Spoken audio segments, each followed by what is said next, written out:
She brewed her morning tea, unaware the seemingly simple act of seeking her own peace would ignite a battle for everything she had left. The insistent chirping of the alarm dragged Eleanor from a deep, dreamless sleep.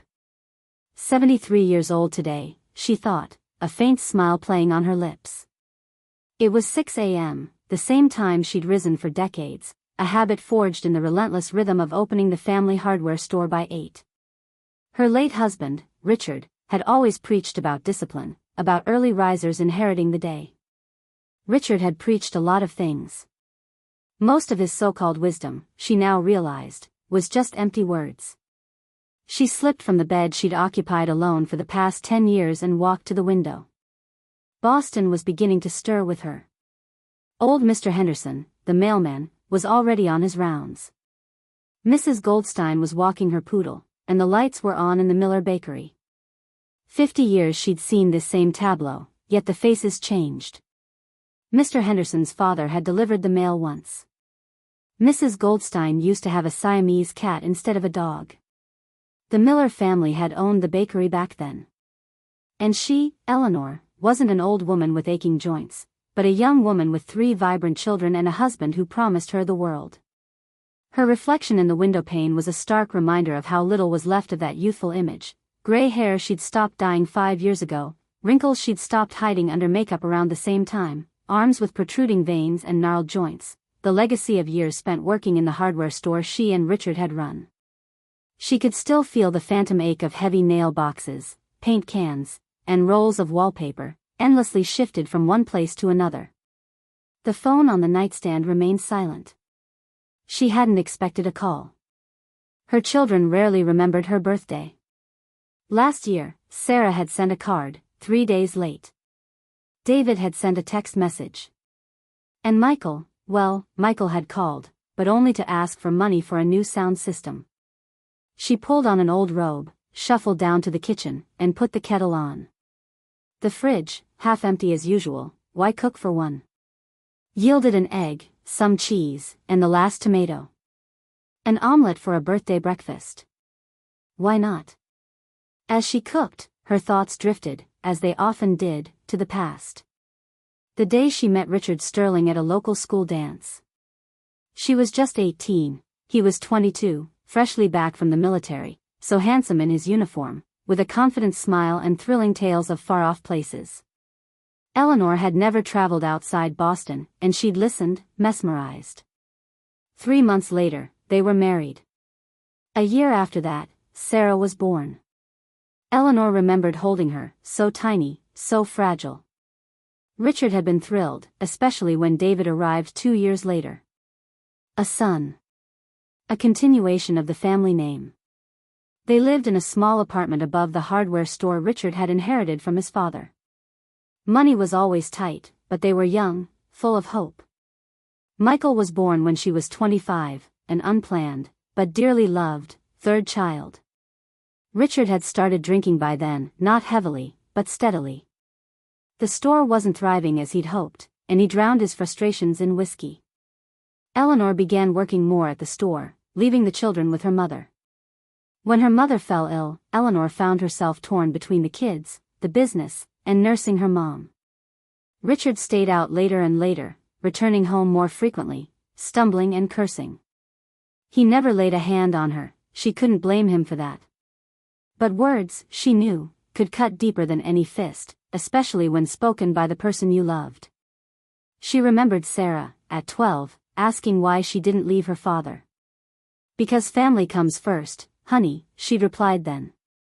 But the truth was, she had no idea how she could support 3 children alone, without an education, without marketable skills, without any real support. Her mother had passed away by then, leaving Eleanor with only faded photographs and a worn Bible. The omelet burned while she reminisced. She turned off the stove and slid it onto a plate. A burnt breakfast on her birthday. A fitting symbol for her life. She always felt she was on the verge of getting things right, only for them to go awry at the last moment. Sarah grew up headstrong and determined. She excelled in school, always bringing home accolades. She was so much like Eleanor on the outside, yet so different on the inside. Eleanor had never known how to stand up for herself, but Sarah did, even as a little girl. At 18, she earned a scholarship to law school and left, rarely returning home. Now, she was a successful attorney in San Francisco, married to an equally successful businessman. They had 2 children, Eleanor's grandchildren, whom she'd only seen in social media photos. David followed in his father's footsteps, not in drinking, but in his lack of ambition. He graduated from community college, got a job as a clerk at an insurance company, and married a sweet girl named Ashley. They had 3 kids and lived 2 hours away. They called occasionally, once a year for Christmas. David had always been a quiet, unassuming child, and he remained so as an adult. And then there was Michael. Her youngest. The most handsome of her children, with dimples and a charming smile. Richard used to spoil him when he was sober. "This is my little prince," he'd say, tossing the giggling baby toward the ceiling, before retreating to the bar for the evening, leaving Eleanor to handle a crying baby, chores, and bills. Michael grew up knowing he could get anything he wanted with just a smile and a request, first from Eleanor, then from his teachers, then from girls. He changed colleges like gloves, never finding anything he truly liked. He changed jobs just as often, always returning home when his money ran out. Eleanor finished her tea and glanced at the clock. Almost 8. Time to get ready for book club, her one indulgence, a weekly gathering with similarly aged women at the library to discuss books that would hardly interest anyone under 60. She walked slowly up the stairs, feeling the familiar ache in her knees. The arthritis was progressing, but she tried to ignore it. The doctor said surgery was needed, but who would care for her afterward? Michael? Unlikely. Richard had died 10 years ago, a heart attack in the store, surrounded by paint cans and boxes of nails. Eleanor found him when she returned from lunch, lying on the floor, staring blankly at the ceiling. After the funeral, she sold the store. It was enough to pay off her debts and set aside a little for her old age. She dressed and looked at herself in the mirror. A dark blue dress, the pearl brooch Richard had given her for their 20th wedding anniversary, a rare moment of generosity. Her gray hair was gathered into a neat bun. She applied a touch of lipstick, a small concession to vanity. The phone rang, and Eleanor flinched in surprise. Michael. Finally, he remembered his mother's birthday. "Hello, Mrs. Sterling, this is Joyce from the book club. I just wanted to tell you there's no meeting today. Margaret has the flu, and Emily's away visiting her daughter." Oh, was all Eleanor could manage, disappointment washing over her. "Thank you for the heads up. Happy birthday, by the way." We remembered. It just happened to coincide with the cancellation. "It's okay, Joyce. Thanks for the birthday greeting." Eleanor hung up and looked at herself in the mirror again. A whole day stretched before her, empty. She could go to the park, feed the ducks. She could go to the supermarket and get groceries. She could watch TV. Her gaze fell on a photograph on the dresser, all of them together on a picnic in the park. Sarah, about 12, with pigtails and a serious expression. David, about 10, with a scraped knee and a gap-toothed grin. Michael, small, about 5, sitting on her lap. And Richard, sober, smiling, his hand resting on her shoulder. A rare moment of family happiness, captured by a passing stranger. She remembered that day, roasting hot dogs on coals, the kids playing badminton, Richard telling jokes that made them all laugh until they cried. This was before Sarah began to resent them, before David withdrew, before Michael realized he could manipulate people. The phone rang again. This time, Eleanor took her time answering. Her cell phone. "Hello? Mom, it's Michael." Her heart fluttered, as it always did at the sound of his voice. No matter what, he was still her little boy. "Michael. Hello, happy birthday, darling. I'm so sorry it's so early, but I've got a lot to do today." "Thank you, darling. How are you?" "I'm great. I'm terrific. Listen, I've got some news. I'm going to come and see you this weekend, okay?" There's something important to discuss. Eleanor recognized that tone. It used to mean he'd failed his exams, then he'd been fired, and lately, it usually meant, I need money. Of course, darling. I'd love to see you. Great. And, I'm not coming alone. I'm going to introduce you to someone very special. A girlfriend. Michael changed girlfriends as often as he changed jobs. The woman of my life, Mom. But we'll talk about that when we meet. I gotta run. Love you. He hung up before Eleanor could respond. Typical Michael. Always in a hurry, always on the run. She slowly sank onto the edge of the bed. The woman of his life. The last time he'd spoken like that was about Genevieve, the French waitress who'd dumped him after a month when she realized he had no money. Or about Chloe, the aspiring actress who'd used his apartment to rehearse with her actual boyfriend. Or about Danielle, never mind. She stood up and headed purposefully toward the closet. Since book club was cancelled, she could do something useful, like going through some old things she'd been meaning to donate to charity for ages. In the closet, among boxes of photos and old letters, she found a scrapbook of children's drawings. Michael's drawings were bright, messy strokes depicting home, family, sunshine. In one of them, Eleanor was holding his hand, drawn almost twice as tall as he really was, with a huge smile and hair like a crown. My mom is the best, it said in scrawled letters at the bottom. When had he stopped thinking that? When had she stopped being a hero in his eyes and become just an ATM? She remembered working overtime to pay for his soccer uniforms, how she denied herself new clothes to buy him fancy sneakers, sitting up nights to help with homework even when exhausted. And then there were the colleges. 1, 2, 3. Mom, this isn't my thing. I want to try something else. And Eleanor had agreed, paying the bills, believing that one day he would find his calling. She remembered the night Richard had yelled at her, accusing her of spoiling their youngest too much. You're making a slacker out of him, he'd bellowed, waving a bottle at her. And she'd replied, I just want him to have the opportunities we didn't have. But how had that turned out? Sarah, who earned her own money for law school, barely spoke to her. David, who never asked for anything special, only called on holidays. And Michael, on whom she'd spent the most time, money, and love, took it all for granted. Eleanor closed the album and returned it to the closet. No point in wallowing in regret. What was done was done. The rest of the day passed in the usual chores, laundry, cleaning, cooking lunch, which she ate alone, watching the birds outside the window. In the evening, she watched an old movie on TV, then read the novel they were supposed to discuss at book club. The phone never rang again.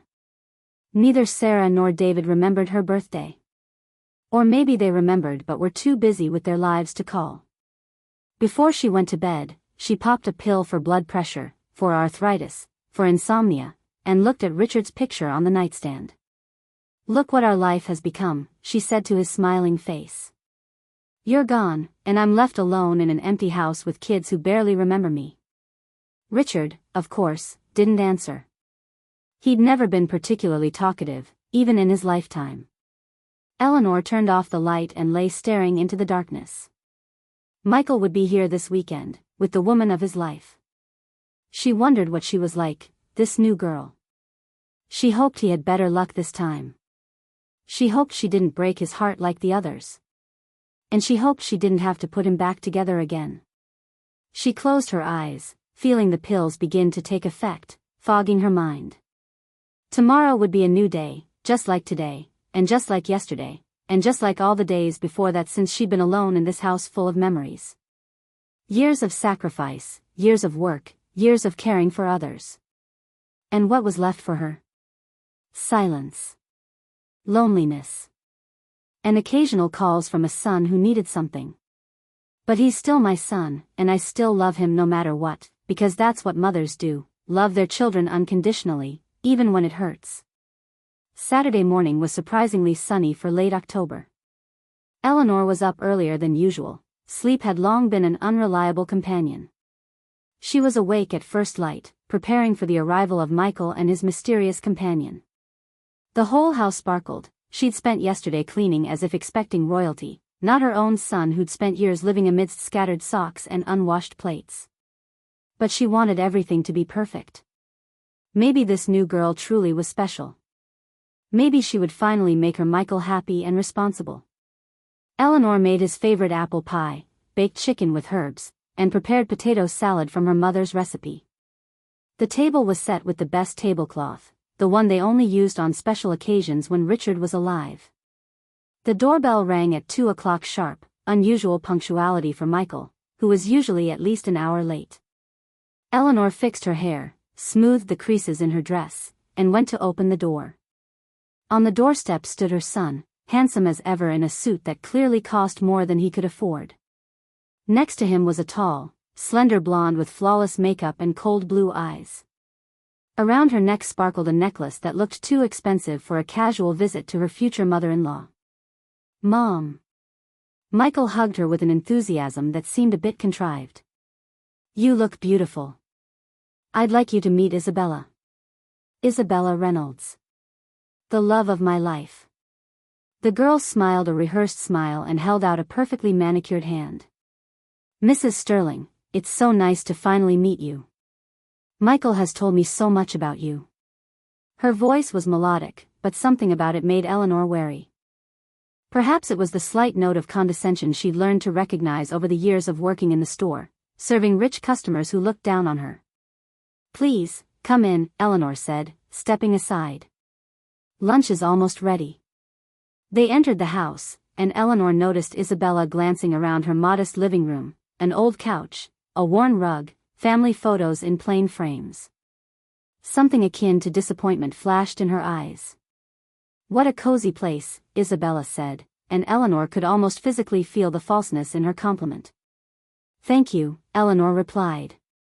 "Richard and I bought it 45 years ago. Lots of memories." "Richard is Michael's father?" she asked, though Eleanor was sure Michael had already told her everything about his family. "Yes, my late husband." "Oh, I'm sorry." Michael said it happened a long time ago. 10 years ago. Eleanor turned to her son. "Michael, why don't you show Isabella around the house while I finish lunch?" He nodded, clearly relieved to escape a potentially awkward conversation. "Sure, Mom. Come on, honey. I'll show you where my childhood was." Eleanor returned to the kitchen, listening to their footsteps and muffled voices on the second floor. Something about this Isabella bothered her. Maybe it was the way she held herself, as if she were doing Eleanor a favor by being here. Or the way she looked at Michael, not with love, but with a kind of calculating interest. 15 minutes later, they came downstairs, and Eleanor invited them to the table. Isabella sat with a perfectly straight back, as if she had swallowed a ruler.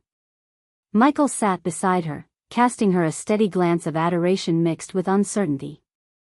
"Everything looks delicious, Mrs. Sterling," Isabella said, putting a tiny portion of salad on her plate. "Mom's the best cook in the world." Michael said enthusiastically. "You have to try her apple pie. It's really something." "I follow a gluten-free diet," Isabella replied with a slight smile, "but I'm sure the pie is wonderful." Eleanor noticed Michael's shoulders slump a little. He'd always been sensitive to rejection, even minor ones. So Eleanor decided to lighten the mood. "How did you two meet?" Michael perked up, clearly excited to tell the story. "It was like a movie, Mom. Remember, I got a job at that advertising firm 3 months ago? Isabella is the senior creative director there.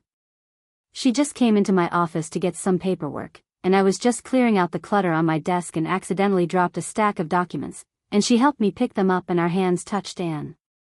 And I thought this clumsy newcomer was charming as hell," Isabella finished for him with a smile that didn't reach her eyes. "And then it turned out we had so much in common. Yes, it's just unbelievable." Michael looked at her with adoration. "We both love Italian food, Woody Allen movies, and traveling. Eleanor suppressed the urge to remind her son that he had never been farther than a neighboring state and that all he knew about Italian food was pizza and spaghetti bolognese. But she didn't. Lovers often adjusted to each other's interests, and there was nothing wrong with that. "What do you do at the advertising firm, Michael?" she asked, even though she knew he worked in some junior position. "Oh, I'm the assistant client services manager," he said, as if he were at least the vice president of the company. "But Mr. Harrison, my boss, hinted that I might get a promotion soon." "Michael is a very promising employee," Isabella confirmed, a note of sincerity in her voice for the first time. "He certainly has potential." "I'm glad to hear that." Eleanor truly was glad. Maybe this girl really was a good influence on him. "And what do you do, Isabella?" "Creative director, that sounds impressive." "I'm responsible for developing advertising campaigns for our key clients." She straightened up even more, if that was even possible. "They are mostly luxury brands, jewelry companies, designer clothes, luxury real estate. I have a master's degree in marketing from Columbia and a design degree from Parsons School of Design." "Impressive," Eleanor said sincerely. "And how old are you, if it's no secret?" 32, she replied with a smile that said, "And I look great for my age, don't I?" Eleanor did a quick count in her mind. Michael was 28. The age difference was small, but considering the difference in career achievements, what did Eleanor care, though, if they were happy together? Nothing else mattered.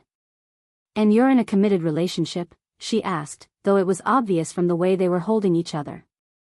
Michael and Isabella looked at each other, the same enigmatic smiles on their faces. "Actually, Mom," Michael took Isabella's hand, "we have news for you. We're engaged," Isabella finished, extending her left hand, on which a large diamond ring glittered. Eleanor almost choked on a piece of chicken.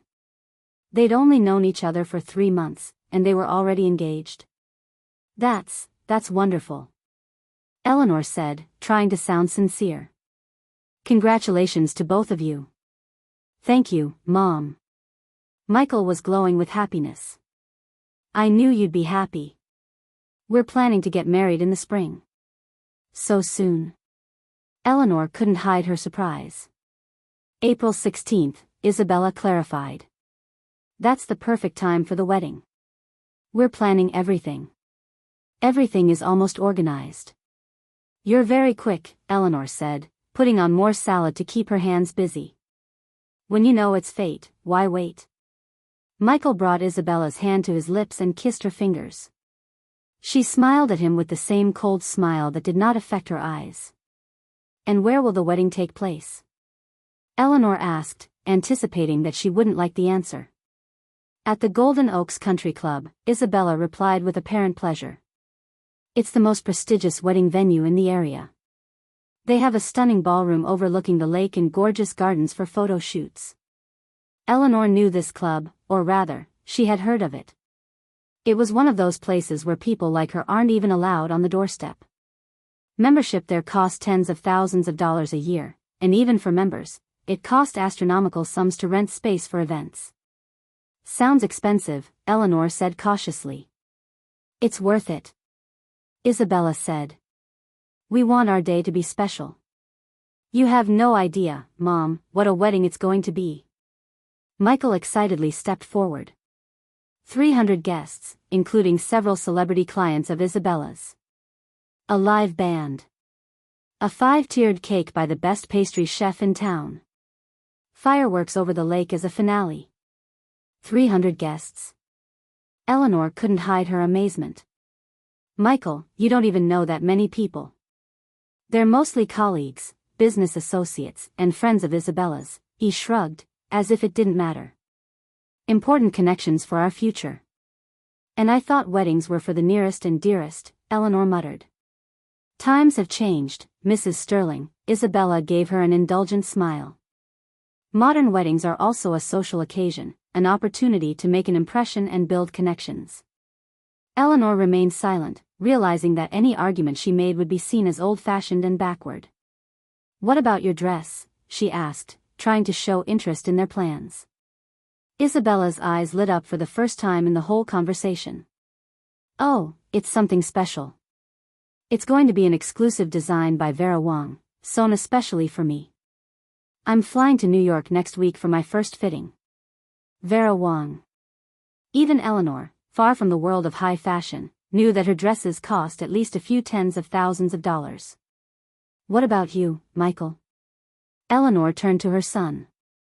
An exclusive design too. A Tom Ford tuxedo. He puffed out his chest with pride. Isabella says it's the best choice for a groom with my looks. Eleanor nodded, trying not to think about how much it cost. Who was she to judge if they could afford it? And we ordered some amazing floral arrangements. Isabella continued. Orchids and roses from all over the world, specially delivered for the day. And each guest will receive a personalized gift of an engraved silver box and a bottle of Dom Perignon champagne. Michael added. Eleanor stopped chewing and slowly put down her fork. Something wasn't adding up here.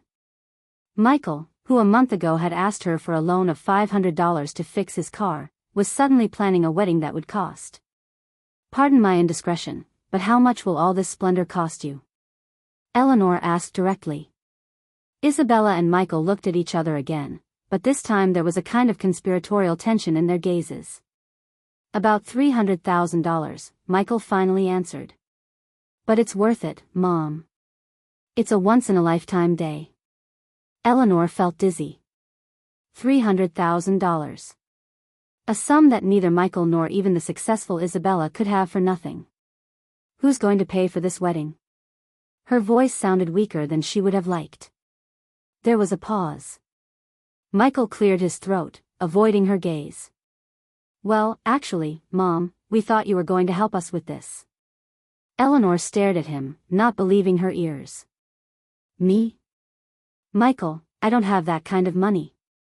But you have savings. He finally looked her in the eye. And the house is all paid off. You could take out a loan against the house, a home equity loan. Eleanor felt the blood drain from her face. Are you suggesting I risk the roof over my head for your extravagant wedding? It's not a risk, Mom, Michael said as if he were explaining the obvious to a child. It's an investment in our future. After the wedding, I'll have connections that will help me advance my career. I'll be able to pay you back with interest. Michael, Eleanor tried to speak calmly. You've changed 5 jobs in the last 3 years. Do you really expect me to believe a promise like that? This time it's different. He took Isabella's hand as if drawing confidence from it. I have Isabella to support me, and I've really found my calling in advertising. Isabella nodded with the same condescending expression on her face. Mrs. Sterling, I understand your concern, but I assure you Michael is on the right track, and this wedding is not just a celebration, but an important step in building our social network. Plus, Michael added in a different tone, this is what normal mothers do. Moms, they pay for their children's weddings. It's tradition.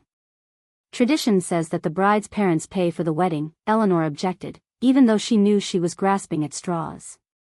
It's an outdated custom, Isabella said. In today's world, it's paid for by whoever can.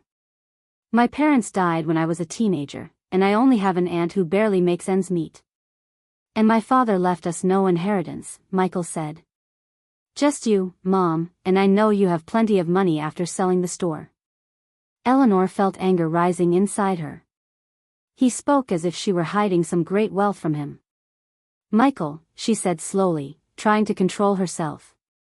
The money from the sale of the store went to pay off your father's debts and to provide me with a minimum of comfort in my old age. I don't have the luxury of spending $300,000 on a one-day event. But it's my wedding, he exclaimed, and Eleanor could hear in his voice the tones of hysteria familiar to her from his childhood. Don't you want your only son to be happy? I have 3 children, Michael, Eleanor reminded him. And I want all of you to be happy. But happiness is not measured in the cost of a wedding. That's what you think, he leaned back in his chair, arms crossed over his chest. Because you've never cared about status and prestige. Look at the way you live, in this old house, with this old furniture, with no ambition. His words hurt more than he could have imagined. How many nights had she stayed up worrying about how to pay the bills and still put something aside for his education? How many times had she denied herself new clothes to buy him the latest sneakers or the latest video game? Michael, her voice trembled. I've spent my life taking care of you and your brother and sister. I don't regret it. But now I need to think about myself. I'm 73 years old, have arthritis that's progressing, and high blood pressure. My savings are all I have in case I get seriously ill. We'll take care of you if something happens, Michael said quickly, but there was no certainty in his eyes. How? Eleanor looked at him point blank. You can barely take care of yourself, Michael. You live from paycheck to paycheck, borrowing money all the time. How are you going to take care of an elderly mother with medical problems? He opened his mouth to object, but Isabella put her hand on his shoulder, stopping him. Mrs. Sterling, she said in her melodic voice, which now had ice in it, we understand your concern, but perhaps you don't realize how important this wedding is to Michael's future. Our future. It's not just a celebration, it's an investment. An investment? Eleanor repeated. An investment in what, exactly? In connections, in reputation, in social capital, she said with the confidence of a business presentation. In the world we work in, image is everything, and this wedding will give us the image we need. Besides, Michael added with a hint of accusation in his voice, you've always said you'd do anything you could for me. Isn't it in your power to help your son on the most important day of his life? Eleanor looked at both of them, the son she loved more than life despite his faults, and the cold, calculating woman he was about to marry. And suddenly, she realized that they really suited each other, both living in a world of illusion where external glitter was more important than internal content. I can't give you $300,000, Eleanor said firmly. That's all my savings and more. I could help with something more modest, maybe to pay for a photographer or flowers. A photographer or flowers? Michael jumped to his feet, his face red with anger. Are you suggesting we settle for something second-rate when you have the opportunity to give us the best? I don't have that opportunity, Michael. Eleanor stood up too, feeling her knees shake. And if you really wanted to marry Isabella and not just to show off, you'd realize that it's not the price of the wedding that matters, but your feelings for each other. Don't lecture me. He slammed his fist on the table, making the dishes bounce. You're just selfish.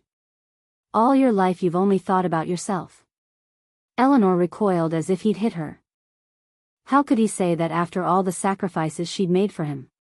Michael. Isabella's voice cut through the tense silence. I think we'd better leave. Your mother has made her position clear. She stood up and took his hand, as if to keep him from further emotional outbursts. Yes, you're right. Michael took a deep breath, trying to calm down. There's nothing more for us to do here. Michael, please. Eleanor stepped toward him, holding out her hand. Let's discuss this calmly. Maybe we can find some solution that we can all agree on. What kind of solution, Mom? He looked at her bitterly. You've made it clear that my happiness means nothing to you. It doesn't, and you know it. Eleanor felt tears coming to her eyes. I just can't risk everything I have for one day. One day that will define the rest of our lives. Isabella interjected. But of course, you don't have to understand that, Mrs. Sterling. They headed for the door, and Eleanor followed, feeling everything she'd tried to hold on to crumble. Michael, please, don't go away like that. Let's talk. He stopped in the doorway and turned to her. There was a mixture of disappointment and determination in his eyes. You know what, Mom? You're going to regret this. We'll find a way to have our wedding without your help. And when you see the pictures in the magazines and realize what an opportunity you've missed, it'll be too late. Michael. Eleanor held out her hand to him, but he turned and walked toward the car where Isabella was waiting. Eleanor stood on the doorstep, watching them drive away, and she felt another part of her life crumble. Everything she'd done, all the sacrifices she'd made, and this is how it turned out. Her son thought she was selfish for not wanting to risk her future for his showy wedding.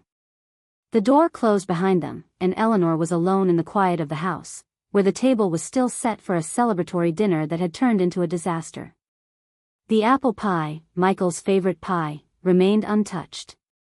Eleanor spent the 3 days after Michael's visit in a daze. She slammed cupboard doors mechanically, cooked food she couldn't eat, reviewed old photo albums where her youngest son still smiled at her without a shadow of reproach or calculation. The phone was silent. Michael hadn't called, and Eleanor hesitated to call him first. What could she say? Her decision hadn't changed, and she wasn't going to apologize for not risking her future for his whim. On the 4th day, the phone rang. Eleanor grabbed the receiver, hoping to hear her son's voice. "Mom, it's me." Eleanor felt both relieved and tense at the same time. Michael sounded unusually calm, which was more alarming than his usual emotional outbursts. "Michael. I'm glad you called. I wanted to." "Mom, I'm not calling for small talk," he interrupted her. "I've discussed the situation with Isabella, and we've decided to give you another chance." Another chance? As if Eleanor were the one who'd wronged them. "Michael, I've already explained my position. I just don't have that kind of money. Listen to me carefully, Mother. I know you have savings. I know you can get a loan against the house. You just don't want to help your son. Michael, No, now you listen to me." His voice got harder. "Remember when I gave up my internship in Los Angeles to be there for you after your father died? How I was the only one to help you sort through his things when Sarah and David didn't even show up?" Eleanor remembered it differently. Michael did stay in town, but only because he hadn't been accepted for that internship. She'd seen the rejection letter he'd forgotten to put away. And he was reluctant to help, constantly complaining and absenting himself on various excuses. "I remember, Michael. But do you remember when I took you to the doctor after your knee surgery 3 years ago, when your precious older kids didn't even call to check on you? That was an outright lie. Michael took her to the hospital once and disappeared for a week. And David came every day to help around the house. Sarah couldn't come, but she called twice a day and paid for a nurse. Michael, you're exaggerating." "I am exaggerating." His voice broke into a scream. "I'm the only one of your children who's always been there for you. And now, when I need your help just once in my life, you refuse me." Eleanor took a deep breath, trying to stay calm. "Michael, I'm grateful for everything you've done for me, but $300,000 isn't just help, it's all my savings. It's my security in my old age." "And who will take care of you in your old age if not your children?" he asked with icy logic. "But if you refuse to help us now, why should we help you later?" It was pure blackmail, and Eleanor felt anger boiling inside her. "Are you threatening me, Michael? Are you saying you'll leave me in my old age if I don't pay for your wedding?" "I'm just pointing out the facts, Mom. Relationships are a two-way street. You don't help me, I don't help you. All's fair." Eleanor clutched the phone so hard her knuckles turned white. "That's not what I taught you, Michael. I taught you to help others not because you expect something in return, but because it's the right thing to do." "Save your sermons, Mother," he sneered, and Eleanor could almost see his lips curve contemptuously. "The world has changed. Sentimentality is a luxury for those who can afford it." "I can't believe you really think that," Eleanor whispered, feeling her eyes fill with tears. "Believe it, Mom. And believe this, if you don't agree to help us with the money for the wedding, Isabella and I are going to sue you." "Sue?" Eleanor was so shocked she couldn't say anything more coherent. "Yes, a lawsuit. We have witnesses who will testify that you promised to pay for my wedding when I was a teenager. That promise is enforceable." "I never promised that," Eleanor exclaimed, finally finding her voice. "It's word against word, Mom.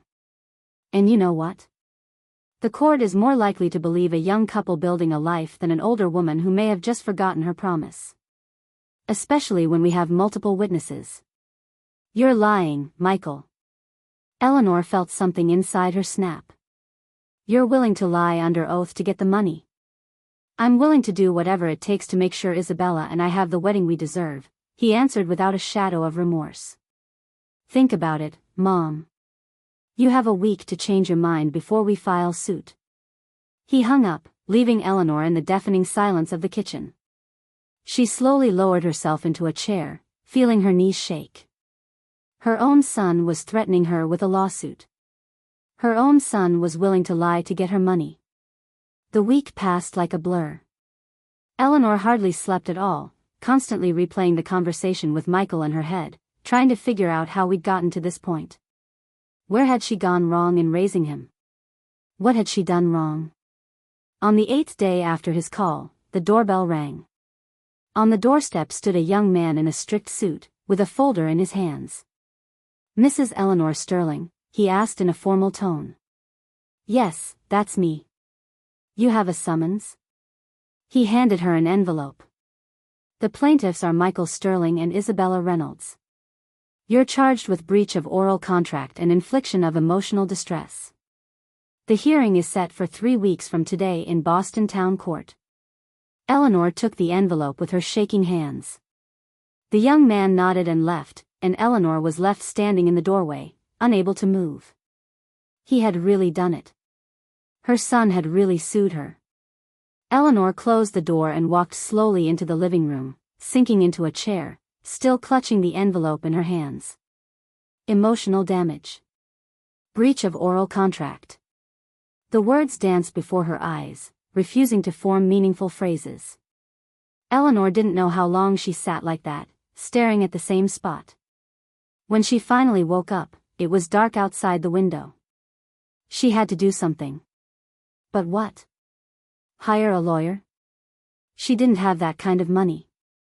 Defend herself? She didn't know anything about the law. And then it hit her. Sarah. Her oldest daughter was an attorney specializing in civil cases. They hadn't been close for years. Sarah had never forgiven her for not leaving Richard when his drinking became unbearable. But right now, Eleanor needed her help. She glanced at the clock. It was almost 10 o'clock at night. Too late for a call, maybe, but she had no choice. With a racing heart, she dialed Sarah's number. After the 5th ring, Sarah answered. Sarah Sterling. Her voice sounded professional and detached. Sarah, it's Mom, Eleanor said, trying to keep her voice from shaking. A pause. Then, Mom? What's wrong? You never call this late. I need your help, honey. Eleanor took a deep breath. Michael is suing me. What? She sounded genuinely surprised. Michael sued you? For what? For refusing to pay for his wedding to Isabella. Wait, what? What wedding? What Isabella? Mom, start over. And Eleanor told her everything. About Michael's visit with his fiancée, about their demand to pay for a $300,000 wedding, about her refusal, about his threatening phone call, and finally, about the subpoena. Sarah listened in silence, occasionally interrupting Eleanor with short questions. When Eleanor finished, Sarah was silent for a long time, and then she said one word, bastard. Sarah, don't say that about your brother, Eleanor said automatically, though she agreed with her in her heart. Mom, he's blackmailing you and filing a phony lawsuit. What else should I call him? She sighed. Look, I'll fly in tomorrow. I need to see that subpoena and talk to you in person. You're coming? Eleanor couldn't believe her ears. But what about your job? Your family? I'll take some time off, and James will be fine with the kids for a couple days. This is important, Mom. I'm not going to let Michael terrorize you. Eleanor felt a lump come up in her throat. Thank you, darling. I don't know what I'd do without you. Don't thank me until I win the case, she said with the confidence of a professional. I'll fly in tomorrow night. Meet me at the airport at 7, okay? Of course, darling. I'll be there. And, Mom. She paused. I'm glad you called. Me too, honey, Eleanor whispered. Me too. The next day, Eleanor met Sarah at the airport. She had changed since the last time Eleanor had seen her, at Christmas 2 years ago. She was more confident, more elegant. Her business suit fit her flawlessly. Her short haircut emphasized her beautiful neckline. Sarah had always been the prettiest of her children, though she never made a big deal of it. "Mom." Sarah hugged her, and Eleanor could smell her subtle, expensive perfume. "You've lost weight, and you look tired." "The last few weeks haven't been the easiest," Eleanor admitted with a forced smile. "But now that you're here, I feel better." They drove home, and all the way home, Sarah questioned Eleanor about the details. When exactly Michael had introduced Isabella, what exactly they'd said about the wedding, how they'd phrased their demand for money. She jotted down Eleanor's answers in a small notebook, sometimes frowning and shaking her head. At home, Eleanor showed her the court summons. Sarah scrutinized the document, making notes. "They're seeking $300,000 in damages and court costs," she said, setting the papers aside. "The grounds are breach of oral contract and infliction of emotional distress. They claim that you promised Michael you'd pay for his wedding when he was 16, and that promise was part of your family agreement." "I never promised any such thing," Eleanor exclaimed.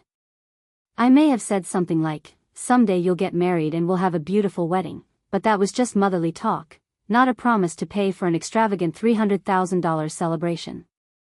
"I believe you, Mom." Sarah put her hand on Eleanor's. "And the court will believe you too. Oral contracts must be specific and mutually beneficial to be enforceable. Vague promises don't fall under the definition." "But Michael said he had witnesses." Eleanor was still worried. "What if he found someone to lie under oath? Then we'll break down their testimony during cross-examination." Sarah spoke with such confidence that Eleanor was involuntarily relieved. "But I need to know more about Michael's relationship with you and the money. Did he often ask you for money?" Eleanor grimaced unhappily. "All the time. Ever since he graduated high school. First for college, then for an apartment, then for a car, then for car repairs. The list goes on and on." "And you gave?" Eleanor felt herself blush with embarrassment. "Usually. Sometimes as a gift, sometimes as a loan that he promised to pay back, but never did." "Do you have proof of these loans? Checks? Bank statements? Receipts?" "I've been thinking, there must be bank statements. I keep all my bank records. And I have a notebook where I write down how much I gave and what I gave it for." "I know it's silly." "It's not stupid, Mom." Sarah looked at Eleanor seriously. "It could save you in court." "Where's that notebook?" Eleanor got up and walked over to the secretary in the corner of the living room. She opened the top drawer and pulled out a shabby, leather-bound notebook. "Here." She held it out to Sarah. "I started keeping it after your father died, when Michael started asking for money especially often." Sarah opened the notebook and flipped through the pages. Her eyebrows rose higher and higher as she turned the pages.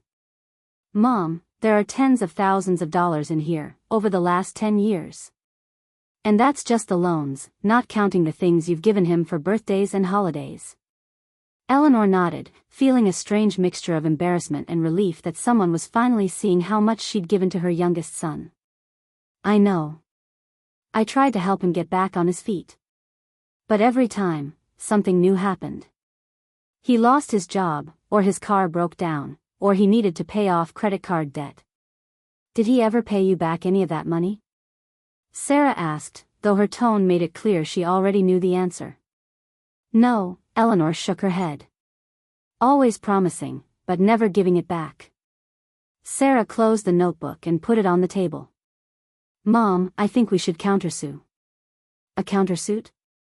Eleanor didn't know what she was talking about. "For what?" "For unpaid loans." Sarah straightened up, a predatory glint in her eyes that Eleanor had never seen before. "Michael wants to play dirty?" "Good. We'll show him what that means. We'll demand all the money you've lent him over the years back, with interest. But he'll never be able to pay back that much." Eleanor objected, shocked by her suggestion. "Exactly," Sarah smiled, and there was nothing warm about it. And when the judge sees how much you've already given Michael and how much he owes you, his lawsuit will look not just baseless, but downright insolent. Eleanor looked at her daughter, not recognizing her. When did that little girl with pigtails who cried over every wounded bird turn into such a ruthless strategist? Do you really think we should do this? Eleanor asked uncertainly. It could ruin our family forever. Mom. Sarah took Eleanor's hands.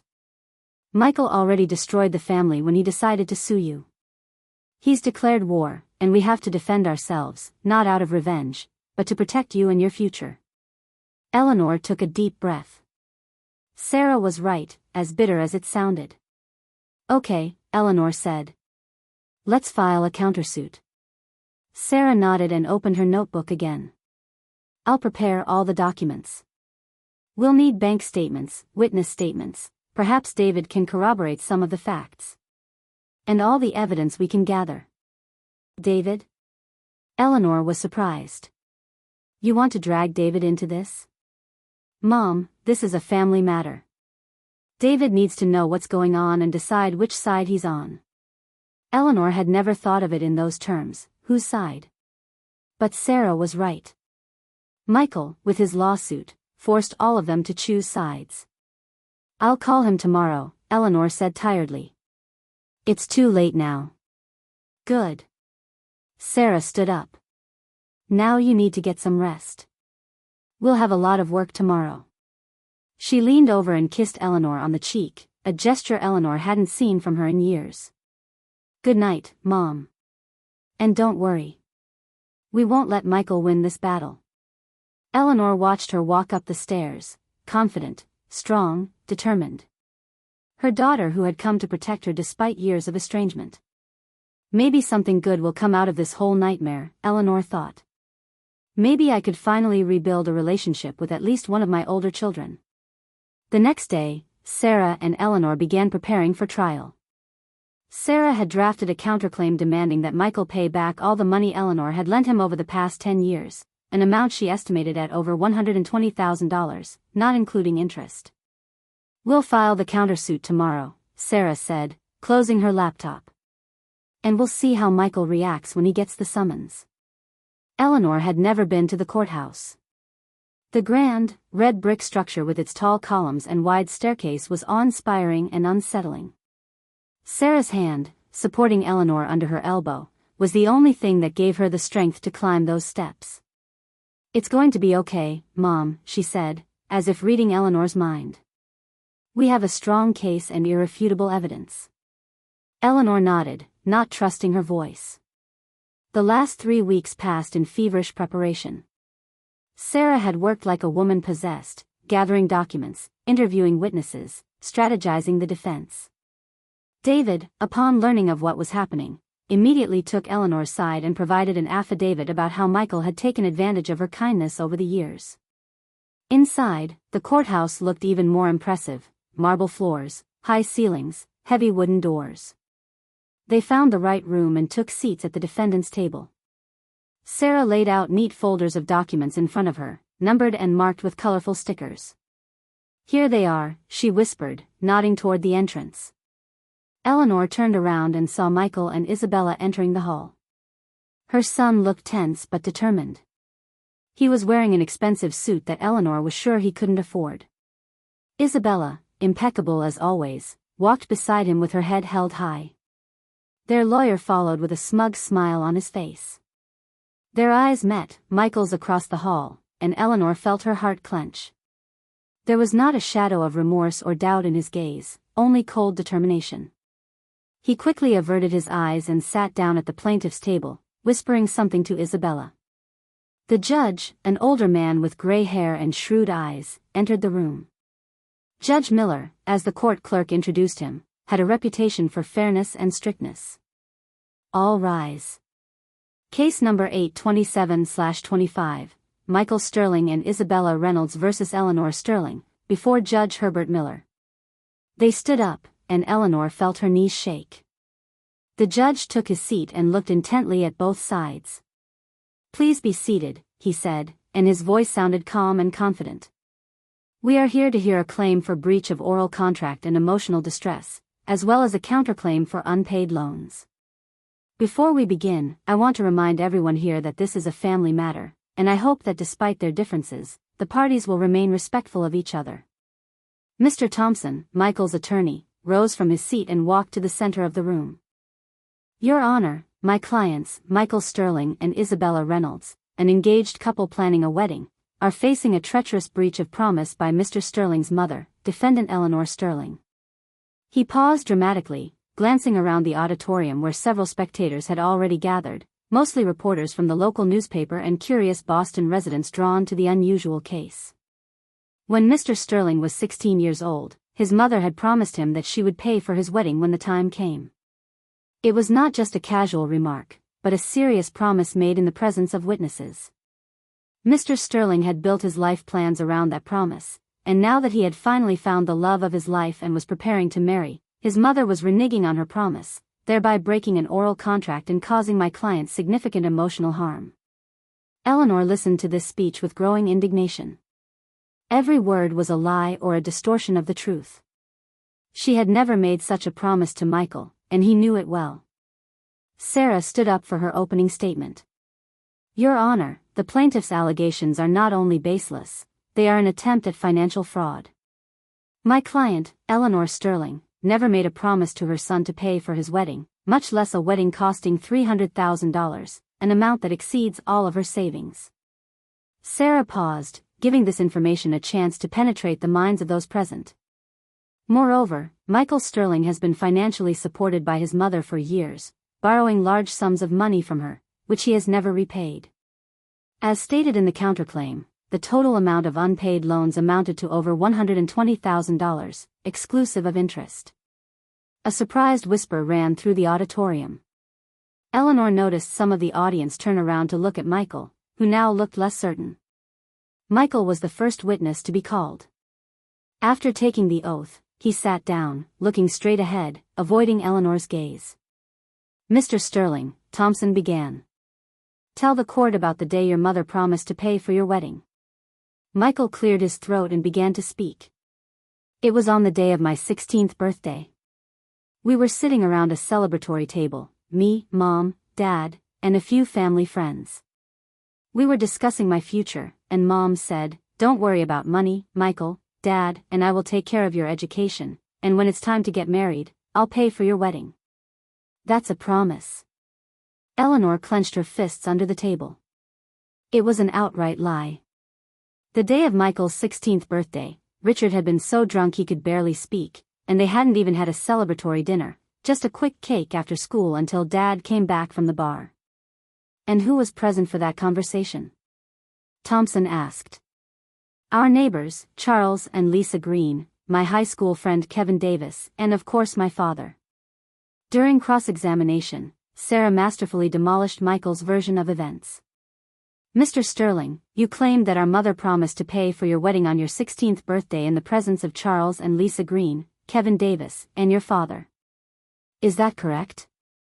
Yes, that's correct, Michael replied confidently. Interesting, Sarah walked over to the desk and picked up one of her folders. Because I have here a notarized statement from Kevin Davis in which he states that he did not attend your 16th birthday party because he was in the hospital that day with appendicitis. I also have medical records that confirm this fact. A whisper ran through the room. Michael turned slightly pale but quickly pulled himself together. I must have made a mistake. It wasn't Kevin, but another friend. Which friend? Sarah asked, not giving him time to think. I don't remember exactly. It was years ago. What about Charles and Lisa Green? Are you sure they were present? Absolutely, Michael said firmly. Then how do you explain the fact that Charles Green died 2 years before your 16th birthday? Sarah pulled another document out of the folder. I have here Charles Green's death certificate and an obituary from the local paper. Michael's face now expressed obvious concern. He cast a quick glance at his lawyer, who looked equally anxious. Sarah continued her questioning. You claim to have always been close to our mother, especially after our father's death. How often did you visit her in the last year? Michael squirmed in his seat. I've been busy with work, but I've tried to visit as often as possible. What about last fall, when our mother had knee surgery? How many times did you visit her during rehab? I was very busy with work during that time. You mean none? Sarah raised an eyebrow. I have statements from the nurse who took care of Mom and our brother David, who came every day. Both claim you didn't show up once in the 2 weeks of her recovery. I did call. Michael objected. Weekly. Once to ask for money for a new cell phone. Mr. Sterling, let's talk about money. How many times in the last 10 years have you borrowed money from our mother? Sometimes she helped me financially, Michael answered cautiously, like any mother helps her child. How many times exactly, and for how much in total? You didn't keep account. Fortunately, our mother did. Sarah pulled out a leather-covered notebook.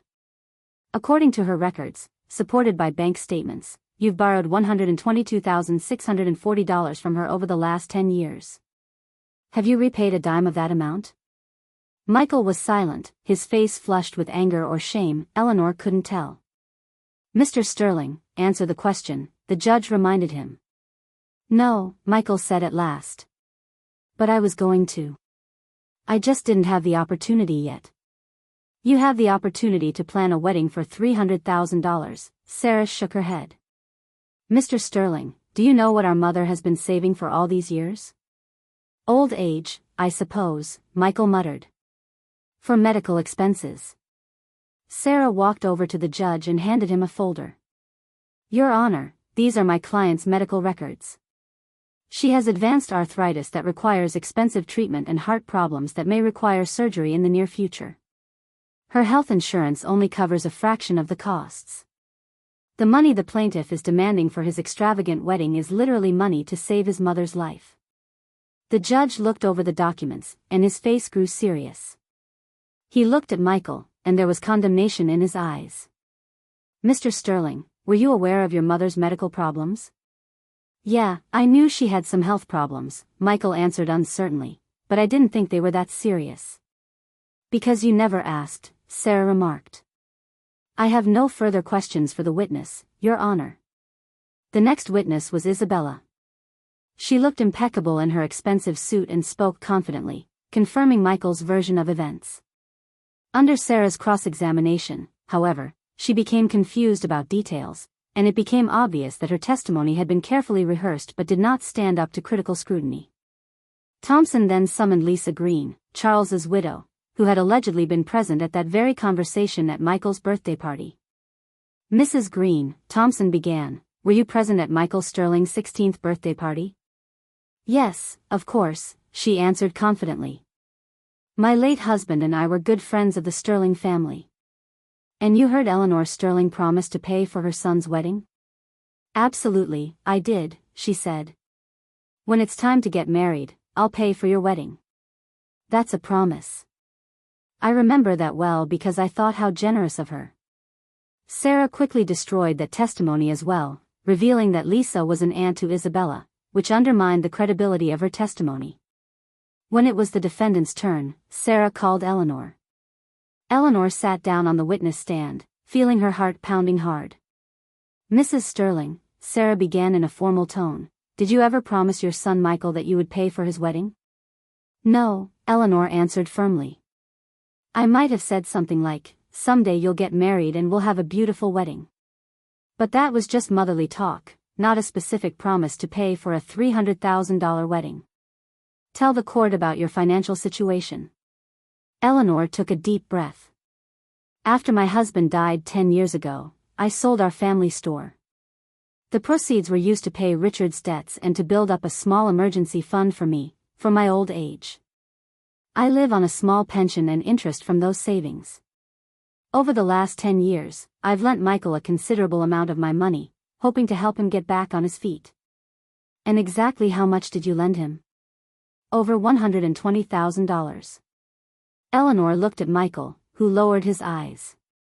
I always helped him whenever I could, paid for his education, got him out of credit card debt a few times, gave him money for rent when he was evicted for non-payment. I never turned him down until he asked for an amount that would have effectively bankrupted me. Why is it so important for you to keep these savings? I have serious health problems, Eleanor said calmly, though her insides ached at the thought of discussing such personal matters in public. My arthritis is getting worse, and the doctors say I may need joint replacement surgery soon. I also have heart problems that may also require surgery. My health insurance doesn't cover many of the costs, and without savings, I won't be able to get the treatment I need. After Eleanor, Sarah called David, who flew in specifically for the trial. Her middle son spoke confidently and sincerely, describing how Michael had taken advantage of Eleanor's generosity for years, rarely showing up when help was needed, but always showing up when money was needed. Mom never said no to him, David said, looking at his brother with undisguised disappointment. She always said, he's still young, he's got everything ahead of him. Even when my sister and I saw that he was just using her. Then the neighbors spoke up, confirming that Michael rarely visited Eleanor, even when I was sick. The nurse who cared for Eleanor after her knee surgery told how Michael never showed up once during rehab, while David came daily. Finally, Eleanor's physician, Dr. Harrison, confirmed the seriousness of her medical problems and the need for expensive treatment in the near future. Without adequate financial resources, he concluded, Mrs. Sterling's quality of life would be greatly diminished, and in the worst-case scenario, her condition could become life-threatening. When all the witnesses had been interviewed, the judge announced that he was ready to rule. The hall fell silent. Eleanor looked at Michael, who now looked pale and uncertain. Isabella sat next to him, her face impenetrable. Having considered all the evidence presented, Judge Miller began, I conclude that the claim of Michael Sterling and Isabella Reynolds is without merit. There is insufficient evidence of an oral contract between Eleanor Sterling and her son regarding payment for the wedding. Moreover, the testimony of the plaintiffs and their witnesses contains substantial contradictions that undermine their credibility. A sigh of relief ran through the room. Eleanor felt Sarah squeeze her hand. As to the counterclaim, the judge continued, the court recognizes that Michael Sterling does owe his mother a substantial amount of money borrowed and not repaid. The court orders him to pay Eleanor Sterling $122,640, together with interest at the rate of 5% per annum from the date of each loan. Eleanor looked at Michael, his face contorted with horror as he realized the full extent of his defeat. Not only had he not gotten the money he needed, but now he was obligated to pay back everything he had borrowed from her over the years. Even worse, the whole town now knew that he had tried to sue his sick mother for the last of her savings for his extravagant wedding. Isabella whispered something in his ear, her face expressing cold disappointment. Michael nodded slowly, without looking at her. The judgment is hereby pronounced, Judge Miller concluded with a bang of his gavel. This court is now adjourned. Sarah hugged Eleanor, whispering words of congratulations. Eleanor felt a strange mixture of relief and bitterness. She had won the case, but she had lost her son. Although, to be honest, she had lost him long before they were in that courtroom. As they left the courtroom, Eleanor watched Michael and Isabella hurriedly leave the building through a side exit, avoiding the reporters who were already crowding the main entrance. Her son's face was contorted with horror and humiliation, horror at the debt he was now obligated to pay, and humiliation at the fact that the whole town had learned of his attempt to rip off his own mother. When Judge Miller announced his decision, Eleanor felt a strange lightness, as if the weight that had been weighing on her shoulders for years had suddenly disappeared. The court dismissed Michael's suit in its entirety, and what's more, ordered him to pay her back all the money he had borrowed over the years, $122,640, plus interest. You won, Mom. Sarah hugged Eleanor in the courtroom. Justice had been served. Eleanor nodded, unable to say a word. Yes, it was a victory, but at what cost? Her youngest son stood on the other side of the room, his face contorted with shock and humiliation. Their eyes met for a moment, and Eleanor saw something new in his gaze, not anger, not resentment, but realization, a realization of what he had done and perhaps shame. But the moment was short-lived. Isabella, whose face expressed cold fury, grabbed his arm and pulled him toward the exit. They left the hall without a word. Eleanor didn't know then if she would ever see her son again. Sarah and David surrounded her with care, keeping her from sinking into sad thoughts. They walked out of the courthouse to the clicks of local reporters' cameras. The story of a mother whose own son tried to rob her of her last savings was too juicy for a small town. "Don't pay attention," Sarah whispered as she led Eleanor to the car. "Tomorrow they'll find a new sensation." At home, they had a celebratory dinner organized by Ashley, David's wife. She came over with the kids while they were in court and cooked Eleanor's favorite meals. Her grandchildren, 10-year-old Ethan, 8-year-old Sophia, and 5-year-old Noah, rushed toward her, hugging and gushing about their adventures. "Grandma, I won the school swimming competition," shouted Ethan. "And I drew a picture that hangs in the school hallway," Sophia kept up. And I learned how to tie my shoelaces," proudly declared little Noah, pointing to his shoes. Eleanor hugged them, laughing through her tears. How long it had been since they had been in my house, how much she had missed in their lives. At dinner, David raised his glass to Mom, who was always our rock and never asked for anything in return. "We're sorry to you, Mom, but things will be different now." Everyone joined in the toast. Even the children raised their juice glasses, earnestly repeating, "To Grandma." Later, when the kids were asleep and they were sitting in the living room with cups of tea, Sarah said something she had apparently wanted to say for a long time. "Mom, I want to apologize for all these years of estrangement. I was so angry with you for not leaving Dad when his drinking became unbearable. I thought it was weakness, but now I realize it was strength, to stay and continue to care for us, no matter what." Eleanor took her hand. "You don't have to apologize, dear. We each did what we thought was right. And I never held a grudge against you." "I should apologize too," David interjected. "I wasn't around as much as I should have been. I've always made excuses, work, kids, home, but the truth is, I just didn't want to see you grow old and Michael take advantage of your kindness." "You were both busy with your lives," Eleanor replied. "It's only natural. You have your families, your worries. But you are our family too," Sarah said firmly, "and we were not to forget that." They talked late into the night, reminiscing about the past, sharing stories from their lives, making plans for the future. For the first time in years, Eleanor felt like her older children were really with her, not just physically, but emotionally. The next morning, over breakfast, Sarah announced her decision. "I've taken a month's vacation. I want to stay here with you, Mom. We have a lot of catching up to do." Eleanor was so touched she couldn't hold back her tears. "But your job? Your family? James will be fine with the kids," she smiled.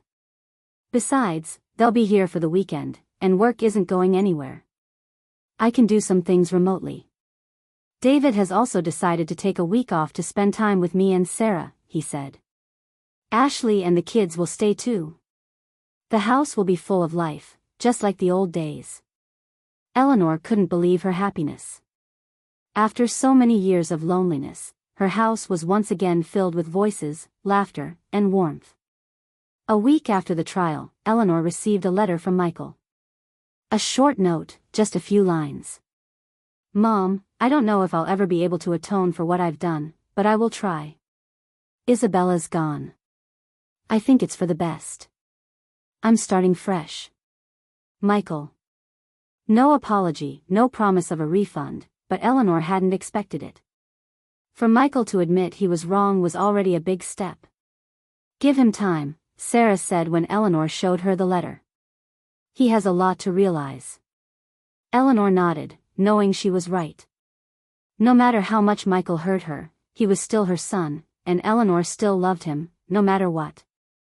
The local newspaper ran an article about our case under the headline, "Mother Wins Lawsuit Against Son Who Demanded Money for Wedding." The reporter, a young woman named Haley Rodriguez, asked to interview Eleanor. Eleanor agreed, hoping her story would help other seniors in a similar situation. "Mrs. Sterling," she asked, "what advice would you give to other parents whose adult children require financial support?" Eleanor pondered. "I would say, love your children, help them when you can, but not to your own detriment. You are entitled to your life, your plans, your security. And true love should never be one-sided." The article generated an unexpected response. People started calling and writing to Eleanor, some to share similar stories, others to express support. Joyce from the book club suggested Eleanor become its leader. "You have life experience and wisdom worth sharing," she said, "and you've always loved books." So Eleanor became the leader of the book club at the local library. They met once a week, discussing not only books but also life, sharing stories and experiences. Many of the participants were elderly like her, but gradually younger people began to join them. It was amazing to see different generations finding common ground through literature. Sarah, watching Eleanor's new endeavors, once said, "You know, Mom, you've always loved teaching. You could teach courses or workshops at a community center." The idea seemed absurd to Eleanor at first. Me? A simple woman with a college degree? What could I teach others? "You have a lot of business experience," Sarah reminded her. "You and your father ran a store for decades. You're also a great cook, knitter, know a lot of stories about our town." Eleanor thought about it, and she decided to take a chance. She applied to the community center for the Home Economics for Modern Living course. To her surprise, the application was accepted with enthusiasm. And even more surprising was the fact that 15 people came to the first class, from teenagers to young parents. "In school they teach us algebra and chemistry," said one young mother, "but no one explains how to plan a budget, cook a simple meal, or fix leaky socks." That's how Eleanor became a teacher. She taught classes twice a week, sharing practical skills and worldly wisdom.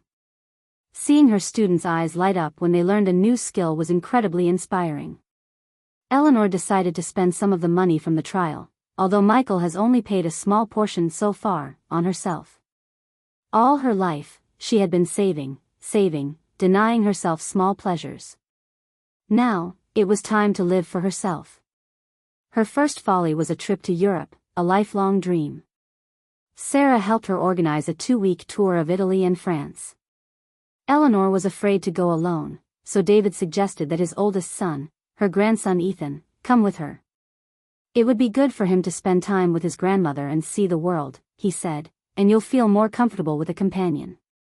That trip was one of the most vivid experiences of her life, to see the Colosseum and the Eiffel Tower, to taste real Italian pasta and French croissants, to walk along narrow European streets. It all seemed like a dream. And to share these impressions with her grandson, to see the world through his eyes, was especially valuable. "You know, Grandma," Ethan said as they sat in a small cafe in Rome, "I used to think that old people were boring. But you're not like that at all. You're cool." Eleanor laughed. "Thank you, darling. But remember, age doesn't make people boring or interesting, it's their attitude towards life." When Eleanor returned home, she found that her life had been completely transformed. Her home was no longer a quiet fortress of solitude. There were now frequent visitors, children, grandchildren, and new friends from the book club and community center. Sarah, back in San Francisco, called every day and visited once a month. David and his family now visited Eleanor every weekend. Even Michael began to slowly come back into her life, short calls at first, then infrequent visits. He'd taken a new job, more modest than his previous one, but more stable, and he started paying off his debt little by little, small amounts, but regularly. "I don't expect you to ever pay it all back," Eleanor told him once. "It's more important to me that you try to right the wrongs." He nodded, without looking her in the eye. "I was a terrible son." "You were a messed up person," Eleanor corrected him gently. "And still my son, whom I love." It was the beginning of a long road to rebuilding our relationship, a journey we were both willing to take. We didn't talk about Isabella. Eleanor learned from Sarah that she broke off the engagement the day after the trial, when it became clear there would be no money for a lavish wedding. A month later, she got engaged to the son of the owner of a local construction company, a young man with a much more stable financial situation than Michael's. "Are you in pain?" Eleanor cautiously asked her son when he first told her about the breakup. "It did hurt," he admitted. "But I realized now that she never loved me. She wanted status, a way of life that I couldn't give her. I was just a means to an end. Eleanor hugged him, feeling him relax in her arms for the first time in a long time. A year after the trial, Eleanor's house was full of guests. They were celebrating her 74th birthday. All her kids, their families, friends from book club and the community center. Even Judge Miller stopped by to congratulate her. "You've been an inspiration to many in our town, Mrs. Sterling," he said, shaking her hand. "Your story showed me that it's never too late to start living for yourself." Eleanor smiled, looking at the people around her, Sarah chatting animatedly with her students from the community center, David playing with the children in the garden, Michael sitting quietly in the corner, but still here, part of our family. Ethan showing pictures from their trip to his cousins. A life that seemed finished a year ago took on new meaning and new colors. Eleanor was no longer just a mother, a grandmother, a widow. She was Eleanor Sterling, a teacher, a traveler, a book club leader, a woman who had finally learned to value herself the way she had always valued others. She stepped out onto the porch, savoring the warm evening air. The sunset was coloring the Boston sky with pinks and golds, the same Boston where she'd lived all her life, the town that knew her as Richard's wife, mother of 3, store owner. And now, it knew her as a woman who had defended her right to her own life.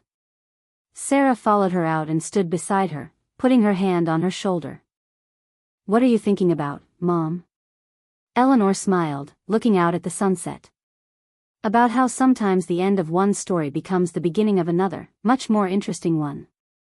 Sarah hugged her tightly, and they stood like that, watching the day give way to night, and the past to the future.